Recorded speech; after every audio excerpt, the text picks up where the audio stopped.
اب تو مولوی برائی کا حکم دیتے ہیں اور نیکی سے روکتے ہیں۔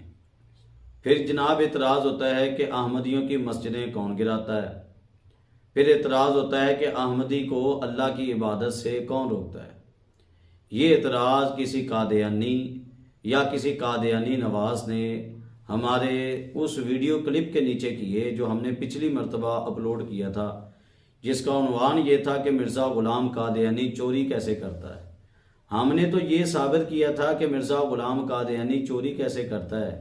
ان لوگوں نے اس کا جواب دینے کے بجائے نیچے انہوں نے اپنی جو ان کی پکڑ بازی، جو ان کا انداز ہوتا ہے، جو جناب یہ اپنی طرف سے چھلیاں چھوڑتے ہیں، وہی انداز اپناتے ہوئے انہوں نے اپنی طرف سے کچھ اعتراض کرنے کی کوشش کی۔ اب جناب کا پہلا اعتراض یہ تھا کہ بھائی اب تو مولوی برائی کا حکم دیتے ہیں، نیکی سے روکتے ہیں۔ بھائی وہ جو مولوی ہو کر برائی کا حکم دے، نیکی سے روکے، وہ مولوی نہیں رہتا۔ جو اصل مولوی ہے وہ تو ہے ہی اللہ والا ہوتا ہے۔ وہ اللہ کی طرف سے جو پیغام ملے ہوتے ہیں قرآن پاک میں یا نبی پاک علیہ الصلوۃ والسلام نے جو فرمائے ہوتے ہیں وہ بیان کرتا ہے۔ وہ تو اپنی جانب سے کوئی شے بیان نہیں کرتا۔ ہاں تم لوگوں کے خلاف وہ چیز جا رہی ہو تو اس میں مولویوں کا کوئی قصور نہیں ہے۔ اب مولویوں کے خلاف تم کیوں ہو؟ کیونکہ مولوی ہی واحد وہ چیز ہے جو تمہارے خلاف تمہارا رستہ روکے ہوئے ہیں۔ جو تم مرزا قادیانی سمیت تم لوگ جو ختم نبوت کے اوپر ڈاکہ ڈالنے کی کوشش کرتے ہو نا، یہ مولوی ہی ہے جس نے تمہارا رستہ روکا ہوا ہے، وگرنہ کدھر انگریز لوگ ہیں اور کدھر یہ دنیا دار لوگ ہیں، اور تم یہ سمجھتے ہو کہ جناب ہم دنیا میں چھا جائیں گے۔ تم کہیں بھی چھا نہیں سکتے۔ الحمدللہ یہ علماء ہی ہیں جو تمہارا رستہ روک رہے ہیں، انشاءاللہ روکتے رہیں گے۔ علیحدہ بات ہے کہ تمہارے یاروں کو تکلیف ہوتی ہے اور تم کو تکلیف ہوتی ہے، مرزائیوں تمہیں تکلیف ہوتی ہے، اور یہ تکلیف ہم پہنچاتے رہیں گے انشاءاللہ۔ جس طرح تم لوگوں نے محبوب کریم صلی اللہ علیہ وسلم آپ کی ختم نبوت کے اوپر ڈاکہ ڈال کے تم نے جو تکلیف پہنچانے کی امت کو کوشش کی نا، انشاءاللہ تمہارا علاج ہم اچھے طریقے سے کرتے رہیں گے۔ پھر جناب اعتراض کرتا ہے یہ شخص، کیا کہتا ہے کہ احمدیوں کی مسجدیں کون گراتا ہے؟ او بھائی تمہاری عبادت کا مسجد کب سے بن گئی؟ یہ تو مسجد ہی نہیں ہے تمہاری۔ یہ تو ایک جہاں پہ گدھے باندھے جاتے ہیں، جہاں پہ جو بکریاں باندھی جاتی ہیں، جہاں پہ اس طرح کے جانور باندھے جاتے ہیں، تمہاری جس کو تم عبادت گاہ کہتے ہو وہ تو اس کے لائق بھی نہیں ہے کہ جہاں پہ جانور باندھے جائیں۔ تمہاری مسجد کہلانے کے لائق ہی نہیں ہے۔ اور بھائی یہ اکیلا میں نہیں کہہ رہا۔ اور پھر تم کہتے ہو کہ احمدیوں کو اللہ کی عبادت سے کون روکتا ہے؟ بھائی تم مسلمان تو پہلے بن جاؤ۔ ہم مسلمان بنو، کسی قابل بنو تو تمہیں عبادت کا درجہ حاصل ہو نا کہ تم عبادت کر سکو۔ بقیہ یہ ہے کہ مسجدیں کون گراتا ہے؟ ہم گراتے ہیں الحمدللہ۔ کس لحاظ سے گراتے ہیں؟ قانون کا پہرا دیتے ہوئے۔ ہم مسجدیں گراتے ہیں قانون کا سہارا لیتے ہوئے۔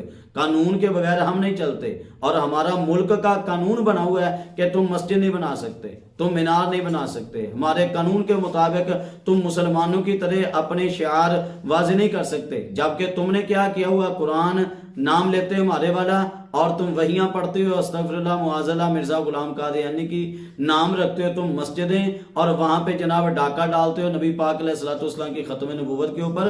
او بھائی تمہاری عبادت گاہ مسجد نہیں ہے، یہ میں نہیں کہتا، رب کا قرآن کہتا ہے۔ جن کو تکلیف ہوگی وہ رب کے قرآن کی طرف ذرا توجہ کریں۔ اللہ فرماتا ہے والذین اتخذوا مسجدا ضرارا وکفرا وتفریقا بین المؤمنین وارصادا لمن حارب اللہ ورسولہ من قبل ولا يحلفن ان اردنا الا الحسنى واللہ یشہد انہم لکاذبون۔ اور وہ جنہوں نے مسجد بنائی نقصان پہنچانے کو اور کفر کے سبب اور مسلمانوں میں تفرقہ ڈالنے کو، اور اس کے انتظار میں جو پہلے سے اللہ رسول کے مخالف ہے، اللہ رسول کا مخالف ہے، اور وہ ضرور قسمیں کھائیں گے کہ ہم نے تو بھلائی چاہی، اور اللہ گواہ ہے کہ وہ بے شک جھوٹے ہیں۔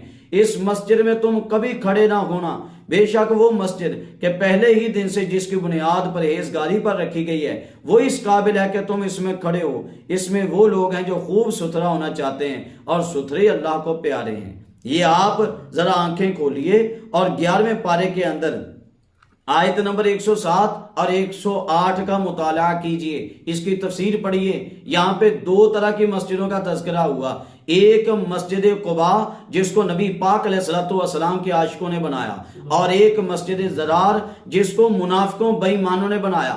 مقصد کیا تھا؟ وہ ظاہری طور پہ کلمہ بھی پڑھتے تھے، وہ ظاہری طور پر امامے بھی رکھتے تھے، وہ ظاہری طور پر سارا کچھ کرتے تھے، ظاہری طور پر ان کی داڑیاں بھی تھی، اتنا کچھ ہونے کے باوجود وہ نبوت کا دعویٰ نہیں کرتے تھے، لیکن اس طرح کے منافقت والے سارے کام کرتے تھے کہ جناب کلمہ پڑھ لیا، نمازیں پڑھ لی، لیکن نبی پاک علیہ السلام کی مخالفت کرتے تھے، حالانکہ ظاہری طور پر کوئی ختم نبوت کے خلاف وہ ظاہری طور پر کوئی نہیں بول رہے تھے۔ اور مرزائیو، تم تو ختم نبوت کے پر ڈاکہ ڈالتے ہو، تم تو ختم نبوت کے خلاف چلتے ہو، تم تو کہتے ہو کہ نبی پاک علیہ السلام کے بعد ہمارا مرزا نبی ہے، تم تو اتنے بڑے ڈاکے مارتے ہو۔ جو منافق ہو کلمہ، نماز، روزہ جو مسلمانوں کی طرح کرے اور ختم نبوت پر ڈاکہ بھی ظاہری طور پر نہ ڈالے، وہ مسجد بنائیں، اللہ پاک ان کی مسجد کو کہے کہ یہ مسجد زرار ہے، محبوب کریم صلی اللہ علیہ وسلم لا تقم فیہ ابدا، تم اس میں کسی حالت میں اس میں کھڑے تک نہ ہونا، اللہ پاک